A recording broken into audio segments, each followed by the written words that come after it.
Hi, my name is Jess Vogel, and I am presenting on my capstone project titled Exploring OT's Distinct Role in Immersive Nature-Based Therapy to Promote Inclusion and Well-Being for Adults with Disabilities.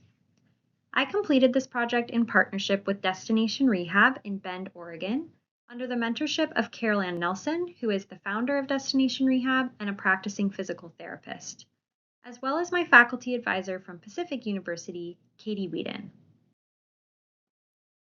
Spending time outdoors has been recognized by state, national, and international health agencies as an important health prevention and promotion strategy for adults with a broad range of health conditions.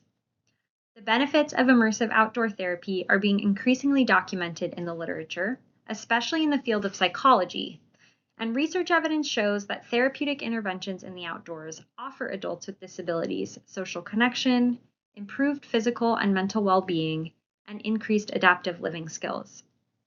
Despite this growing evidence base, immersive nature-based interventions aren't widely offered to adults in occupational therapy. Expertise in functional participation, activity adaptations, and environmental analysis uniquely position OTs to support adult clients in nature settings. So there appears to be a knowledge translation gap, or a significant discrepancy between what research shows about the benefits of immersive nature-based interventions and implementation of those interventions in occupational therapy practice. I was really excited to find and partner with Destination Rehab for my capstone project. And Destination Rehab is a nonprofit and community-based physical therapy provider for adults with neurological conditions. They offer one-on-one physical therapy, and as long as the weather holds, they do all of their sessions outside in community parks in both Redmond and Bend, Oregon. In addition to individual physical therapy, they offer an adventure therapy program in the summer, getting groups of adults out into a variety of natural spaces to do activities like hiking, biking, and paddling sports. And they also offer a variety of community programs, including fitness groups, rock climbing, pickleball, and walking soccer. Destination Rehab has a goal, hopefully within the next 5 years, of building an inclusive outdoor campus specifically designed for adults with neurological conditions to come for both rehabilitation services and to participate in recreational outdoor activities. The dream vision for this space is that it would include some kind of built structure with an adaptive gym and also have hiking and biking trails, garden space, water feature for people to do swimming and paddling sports, and adaptive camping space. To support the development of this project, I completed a qualitative project to better understand the experiences of accessing outdoor community spaces as a person living with disabilities in Central Oregon. So the primary purpose and objective for my capstone experience was to develop a proposal to advocate for the creation of an accessible and inclusive outdoor campus for the Central Oregon community. And this took the form of a presentation, which I delivered at the end of my capstone experience at the Bend Public Library. And that presentation was open to Destination Rehab staff, board members, clients, and members of the public. And then the primary kind of purpose and objective for my capstone project was to explore OT's distinct role in immersive nature-based therapy. In order to accomplish both of those primary objectives, I wanted to identify barriers and facilitators to occupational participation in the outdoors, investigate what community members perceive as benefits of immersive nature-based interventions, determine best practices for designing accessible and inclusive outdoor environments, and convey how and why the outdoor campus addresses unmet community needs. I began my capstone process even before arriving in Bend by completing a SWOT analysis. And this was to get a better understanding of how Destination Rehab fits within the broader healthcare landscape of Central Oregon, what makes them unique, and how their services align with county and state level public health initiatives. Once I arrived in Bend, I began engaging in participant observation of all Destination Rehab programs. and I continued participant observation through the entire 14-week capstone time period. The real heart of my project was a series of 12 semi-structured interviews I completed both with community members with disabilities and community partners who work with folks with disabilities.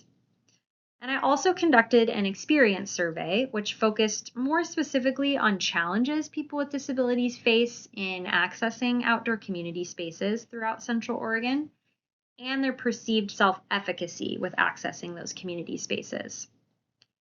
After completing data collection, I utilized Braun and Clark's thematic analysis framework to organize and interpret the data and generate key takeaways that Destination Rehab can use to help inform the design process of the campus and use for things like grant applications and other advocacy activities to generate financial and community support for the creation of this space. I used a combination of theories to guide my capstone, so I put together a visual to show how they all kind of come together. The way that this visual is meant to be read is starting at the center are theories that are more foundational to how I structured and approached my capstone experience and project. And as you move away from the center, as the arrows illustrate, the outer rings represent more supporting theories that I found relevant during the data analysis and interpretation phase of my project. It was really important to me and to my mentor, Carol Ann, that from the very beginning, the development of this outdoor campus be driven by the people it's meant to serve. So the participatory occupational justice framework was an important theoretical through line of my project to ensure that it was collaborative, it was community driven, and addresses occupational injustices as identified by Central Oregon community members with lived experience of disabilities. Also central to my project was the Person, Environment, Occupation, Performance model, otherwise known as PEOP, particularly because of its emphasis on how environmental factors impact occupational performance and participation. And this emphasis on environmental factors makes it an optimal model for addressing population level needs and interventions like this outdoor campus project. As I entered the data analysis phase of my project, I found that the core themes that were emerging from the interviews and the observations I did align with core principles of universal design for learning, and the doing, being, becoming, belonging framework. And I used language and concepts from those theoretical frameworks to develop my qualitative themes during the thematic analysis process. These are the 6 primary themes I developed through the thematic analysis process. Number 1 was facilitating meaningful sensory experiences. A common experience shared by many of the community members I interviewed was sensory deprivation. And this is due in part because many have some kind of damage or impairment to their sensory system from their particular illness or injury. But a lot of them also talked about experiencing sensory deprivation because their physical access to diverse sensory environments is limited due to physical barriers, lack of assistive technology, or lack of transportation to get into those spaces. Interviewees overwhelmingly reported that something they value about outdoor environments are the unique sensory experiences they provide that are hard to replicate in indoor environments. Some examples of sensory experiences people shared with me included the feeling of the sun on their face, the wind blowing through their hair while riding a bike, and listening to the sounds of birds. The second theme is lack of inclusive environments.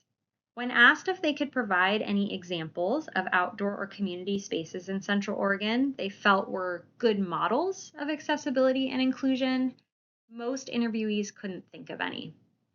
This was really striking considering there are a number of parks and community centers in Bend and Redmond that offer programming to people with a wide variety of abilities. However, even in those spaces and in those programs, interviewees were able to identify challenges ranging from not being able to physically access spaces like bathrooms or trailheads to not being able to participate in recreational groups because the programming and equipment is designed for able-bodied individuals. And when adaptive programming is offered, folks are often siloed to separate adaptive groups, preventing them from participating in activities alongside able-bodied friends and family. Theme number 3 is barriers to belonging. Every single interviewee I spoke with talked about experiences of social marginalization and exclusion they experience on a day-to-day basis because of, as one interviewee said, the undertones of ableism so prevalent in society. Comments like, "It's so cool you're out here," "You're so inspiring," or "Are you ever going to get better?" were cited as common occurrences for the people I spoke with and reflect attitudes and behaviors that continue to make people with disabilities feel as if they aren't supposed to be in the same spaces as able-bodied individuals. And when they are in those spaces, it's special or somehow outside of the norm. Many people also shared difficult stories of losing friendships or struggling interpersonally with family members due to lack of understanding about their disabilities, all of which lead to feeling disconnected from their communities. Theme number 4 is fostering mental well-being. Many interviewees spoke about the high cognitive load they experience trying to navigate community spaces with a disability, and how fatiguing the amount of planning and problem solving is just to be able to go out to the park or go to a restaurant due to physical barriers and social and cultural barriers. Most interviewees reported that the outdoors is a place of respite and relief from that cognitive load they experience on a day-to-day basis.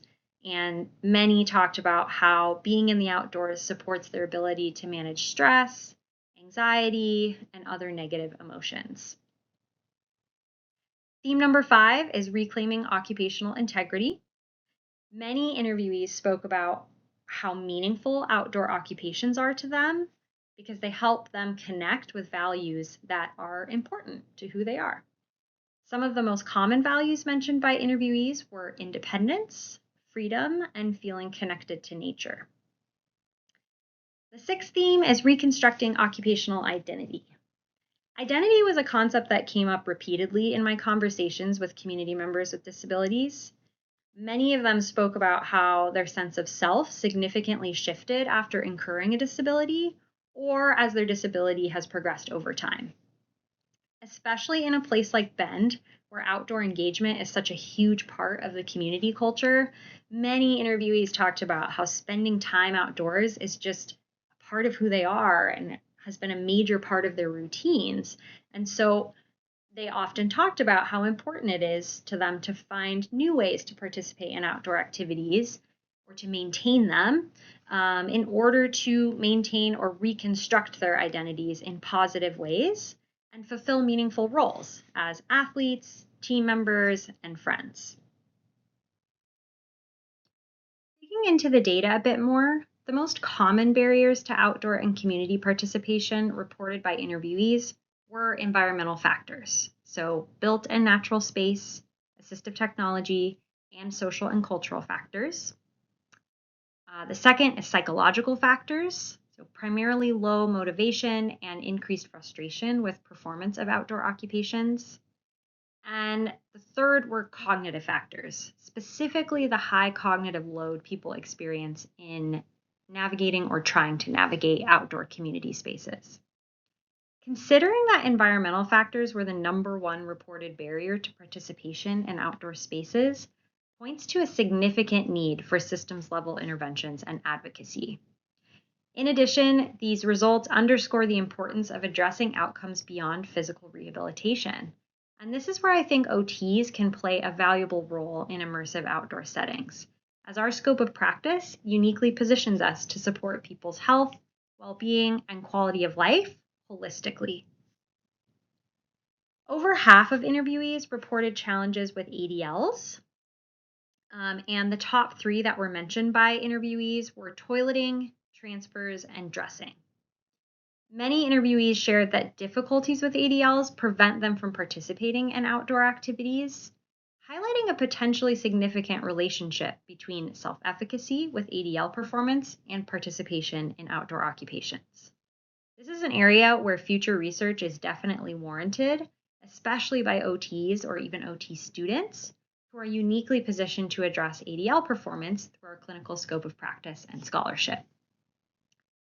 All interviewees reported desire for spaces where they can engage in outdoor activities with non-disabled family and friends.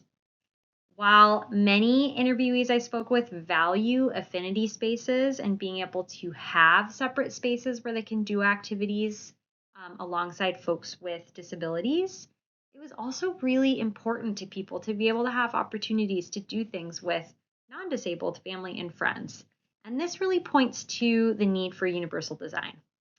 And in thinking about this campus space, going beyond just the physical space, also thinking about universal design for learning when it comes to designing programming, and also cultivating an inclusive community through training and education for staff, volunteers, and community members that use the space. In addition, I think this points to the importance of exploring interprofessional collaborations with other disciplines.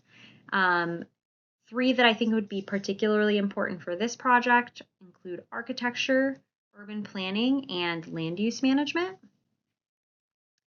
And then qualitative results align with what we already know from research about the benefits of immersive nature-based interventions. And themes like facilitating meaningful sensory experiences, reconstructing occupational identity, and reclaiming occupational integrity build on that research and offer new areas of insight and exploration, creating opportunities for OTs and OT students to conduct further research to promote evidence-based practice in immersive outdoor treatment settings. And I think it'll be especially important to conduct research that produces higher levels of evidence and also conduct longitudinal studies to really promote evidence-based practice. This project has two primary implications for the field of occupational therapy. First, as I've said before, the qualitative themes that emerged from the thematic analysis process align with occupational therapy scope of practice, indicating strong potential for OTs to utilize immersive nature-based interventions with adult clients. Second, this project highlights the relevance of OT models of practice in immersive outdoor settings, especially models like PEOP, which emphasize impacts of environment on occupational performance and participation. Using OT models allowed me to identify the salience of immersive outdoor therapy beyond physical rehabilitation and solicit powerful client-centered perspectives that will help Destination Rehab raise money, advocate, and create a space that can address occupational injustices experienced by people with disabilities in the outdoors, and be a model of accessibility and inclusion in Central Oregon. And all of these align with occupational therapy scope of practice and our ethics as a profession. My references are accessible via the QR code at the bottom right-hand corner of my poster. And I just want to say thank you so much again to Carolyn Nelson and Katie Whedon for all of their support in helping me complete this capstone project.